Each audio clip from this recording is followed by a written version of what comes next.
how the self is influenced by different layers of the consciousness, because it is complex. There's so much happening at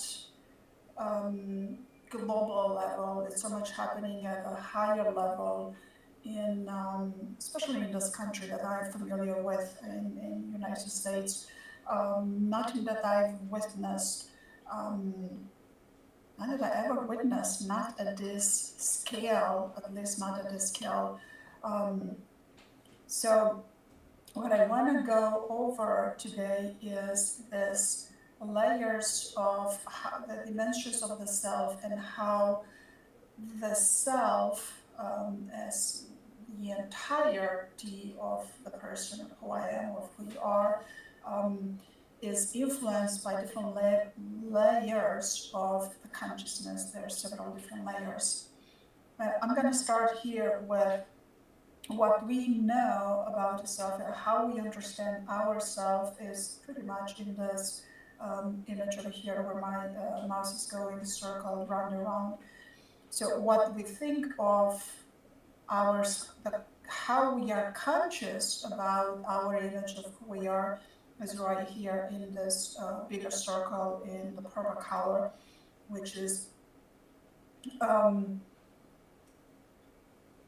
where the real self resides. Within that real self, we have this layer in this orange red color named the ideal self. How we see ourselves and where we want to arrive at. What's pretty much how we see ourselves. We mostly see ourselves as the ideal self.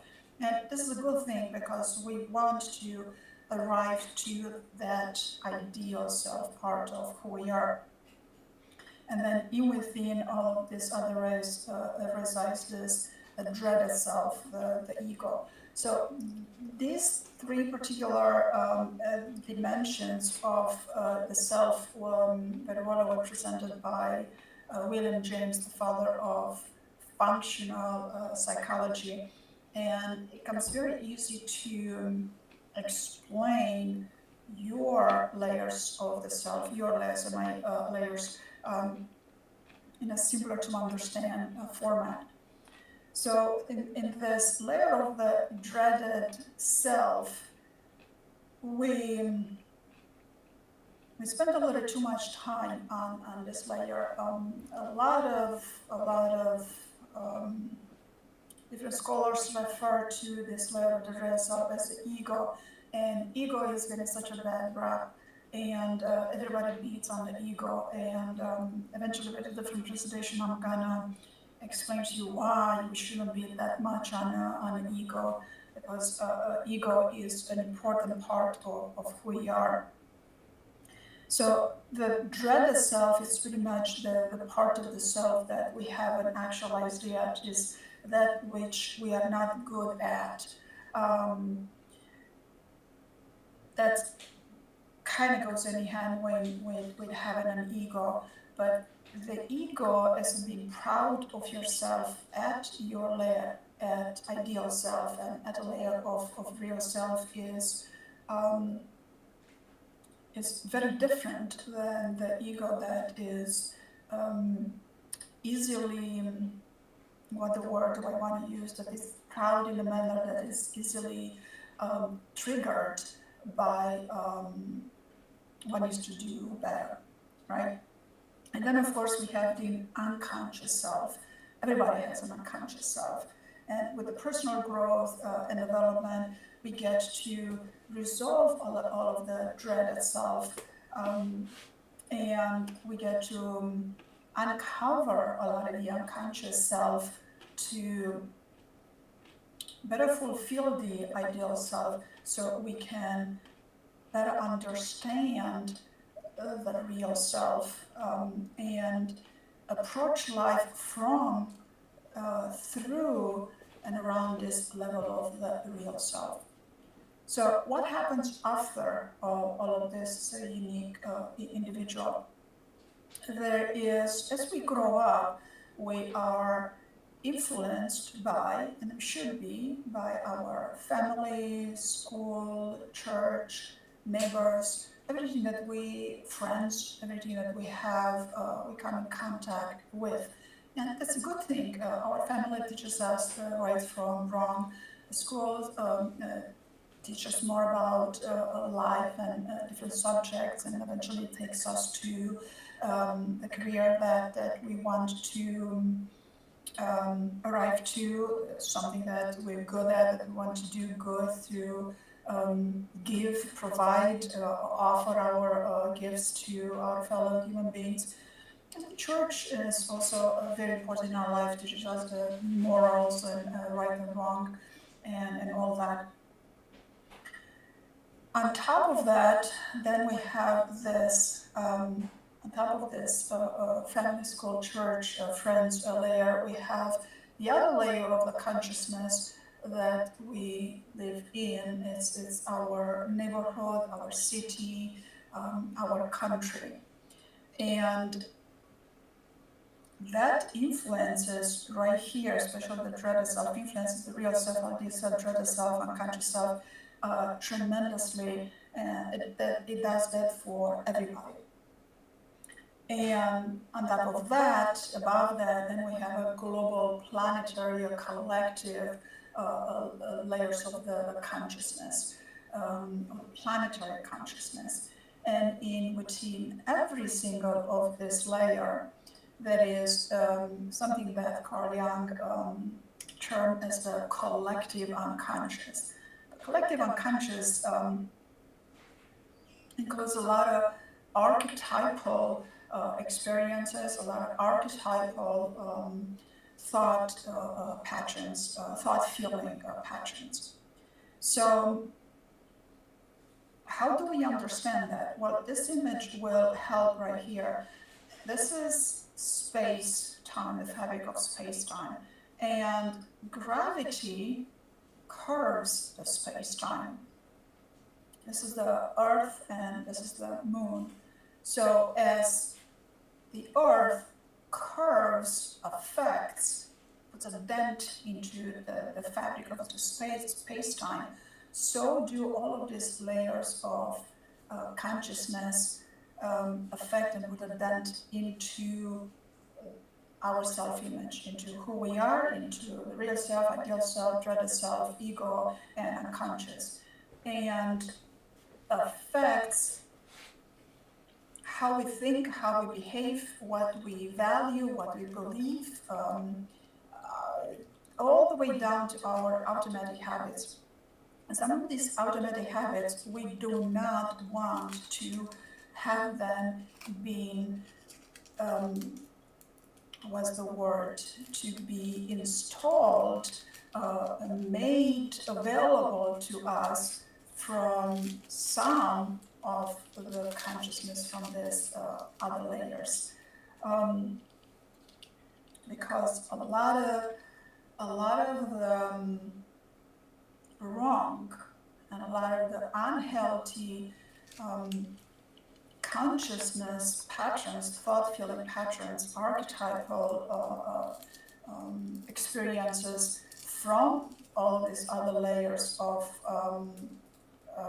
the consciousness that surrounds us, a lot of it is not healthy, and once we become aware of it, we might want to do something to remove them from our own consciousness.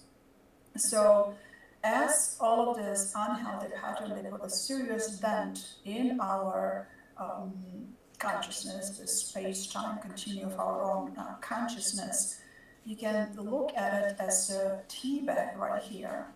Here's a cup and the water, and you have a tea bag that you keep on dipping the tea bag as deep as all the way to the bottom of the cup, and not as deep. So even playing with this simple exercise at home, could help you identify how a consciousness or thought feeling pattern or archetypal experience can affect you, that you would be the water, where the tea water gets transformed into the tea because you inserted the tea bag. Right? Wonderful, wonderful metaphor to look at it, and keeping it simple. We can get even more complex, but right now let's keep it simple so we get to understand some of the things. So once we understand, we can do something about it. Then going further, why of the bend from all of these layers of the consciousness? Why do this affect us so greatly, especially due to the gravity that we have here available on planet Earth? And why is this metaphor so important? We want to look at relativity. Albert Einstein's greatest contribution to humanity is the theory of relativity, among other things. So how does that work? In simple terms, we have an event. We have a school bus behind us, or the event that can move left to right or right to left. But nonetheless, there is an event. And then we have different observers that observe this event. And some can not even observe it, some can walk away from it, some can think about it, some can doubt it a little bit, think about it and kind of doubt it, apply some kind of qualities and qualifier to it, and then somebody can just give it a thumbs up, that one event or this particular event. Somebody can really recommend, and somebody can be extremely happy. So it is one event, yeah? It is one tea bag into the cup of water that creates a tea. So going back into all of these layers of the consciousness, if we begin to understand that at these higher levels, if you have someone very famous with quite an important title that begins to do a lot of blaming on others and begins to go into about right and wrong, especially blaming others for what is wrong in the world, but never about what is wrong with them. Never what is wrong in the world, and who is doing all of the wrong things, and who is lying to you and just hiding things from you or influence you in any unhealthy way that's unhealthy for you. It puts a very serious bent over here. It just occurs, the gravity, it has such a gravitational pull, and it affects you deeply. And it affects you so deeply into all the way into the unconscious self. And right here into the unconscious self sits all of the automatic mechanisms. It's your auto habits, it's your beliefs and your values. And your meta programs, your filters, generalization, distortion, deletion.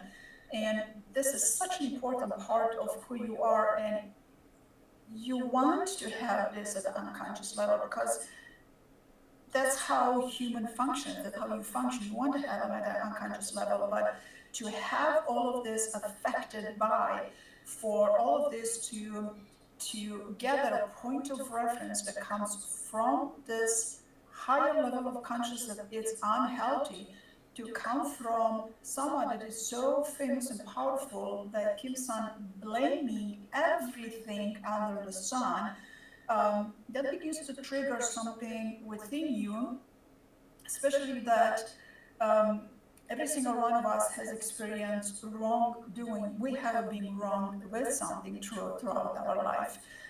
Doesn't matter how big the wrong is, just we have been wronged with something. So that when you have someone at that level of power and authority beginning to blame other people, it begins to trickle and trigger a reference point from within you that has been wronged. And as you have this archetype of experience embedded in your unconscious, but in all of you, you have that specifically in your unconscious. From your unconscious, it triggers that blame, whether it's qualified or unqualified blame. You begin to identify with somebody else's blame, when you begin to identify with somebody else's hatred. So up until hatred begins to come into your consciousness, right here, this is hatred that enters you. You're the water inside a cup, right? So as this hatred comes from this higher level of consciousness, you begin to believe that it is your own, and it's not. So if we begin to understand this very important mechanism, your life changes for the better, and those life next to you, around you, changes for the better, and you can begin to do something about allowing all of the hatred to come all the way into who you are right here. All of keeping the tea bag outside of your layer of consciousness right here. So with all of this hatred that perpetrated all of this layer of the consciousness, currently we are experiencing, we're undergoing, you are affected. And you've already seen a lot of demonstration, a lot of display of hatred. People engage in acts of hate, in acts of violence. And to tell you the truth, who needs violence? We don't need violence. That's plenty of violence right there from acts of nature. We don't need any more violence, people to be violent against each other. We have plenty of difficulties in life to deal with. So having violence, hatred and violence allowed, well, it's being deeped. It's being deep, all of this tea bag containing violence, blame, and hatred and violence. It gets from the higher layer of consciousness, it gets embedded, this tea bag, the hatred, the blame, the violence, gets deep into the water. As a metaphor, you are the water in that cup. And it gets embedded into all of your layers, and it definitely goes into your dreaded self, your unconscious self. And then as you begin to identify with what was wronged to you, you were wronged with something, one or two or three things in your life, you begin to identify with that. So please don't identify with that. Now that you understand this mechanism, not that anything that happens wrong in the world needs to trigger a point of reference within your archetypal experiences, right? So everybody's wronged with something at various different levels. Some are horrendous, some are not as horrendous. But having all of the hatred and the blame and the violence from out there as such a higher level of consciousness, trickling all the way down, affecting who you are at your core. Please don't allow that to happen anymore. There are so many tools available for you to begin to eliminate once you become conscious of it. Right here, conscious self-image. Once you begin to be conscious of it, less you will be influenced by it, lesser and lesser. All of this hatred as a tea bag. Let's look at tea bag right now as the violence, the hatred, the blaming, all of the blame that happens out there. This will not happen as you become conscious of it. So there are a lot of tools that are available to you, which I'm not going to go over through right now in this presentation. So all that requires, it requires you to be aware, especially be aware of what you were made aware of right now, and then you will be aware of your thoughts. Are the thoughts that you have, are this your thoughts or somebody else's thoughts that came from this higher level of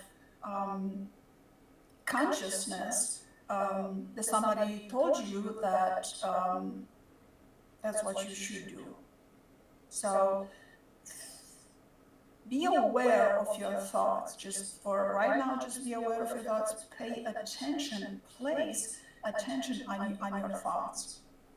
You want to place attention on your thoughts. And once you place attention on your thoughts, then you have a choice to continue the thought, to assume the thought is yours, or to say, well, no, thank you very much. I'm not going to go further with this thought. This thought is not mine.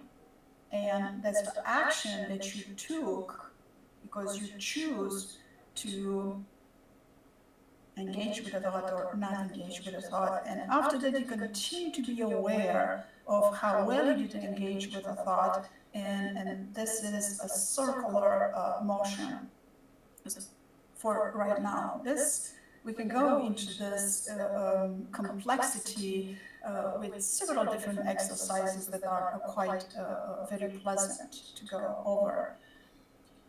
Why? Because we're all going somewhere.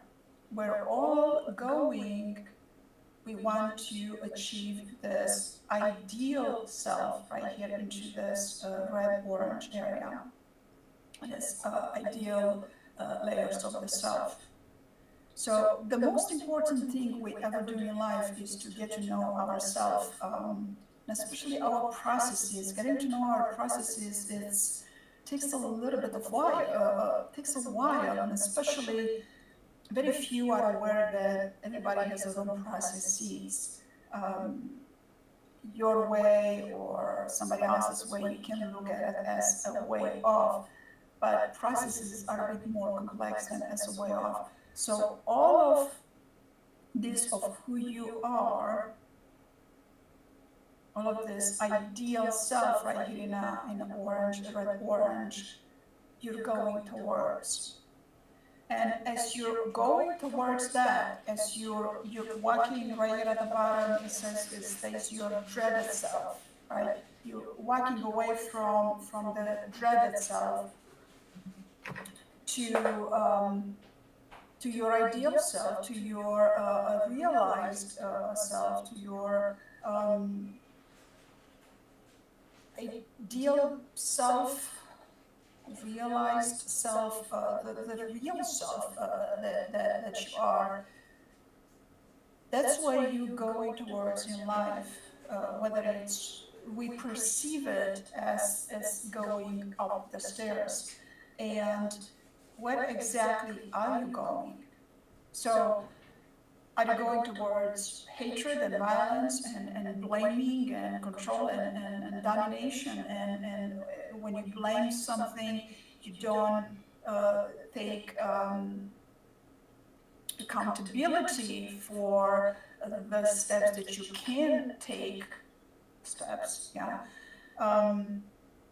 So where are your thoughts going and your thought feelings and your archetypal experiences that are constantly being influenced by this, all of these layers of the consciousness?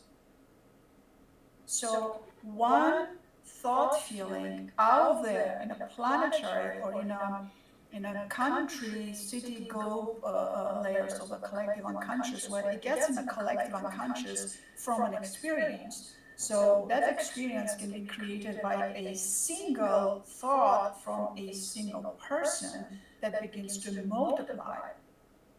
So then as it multiplies and it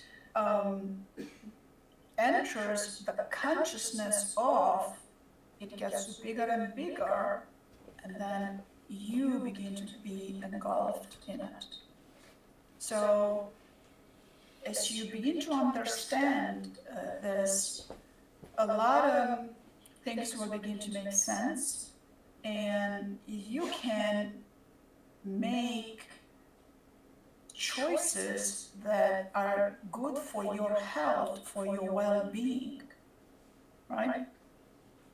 What's healthy for you might not be healthy for other people, or what you need to make healthier for you, other people might not need to make healthier for them.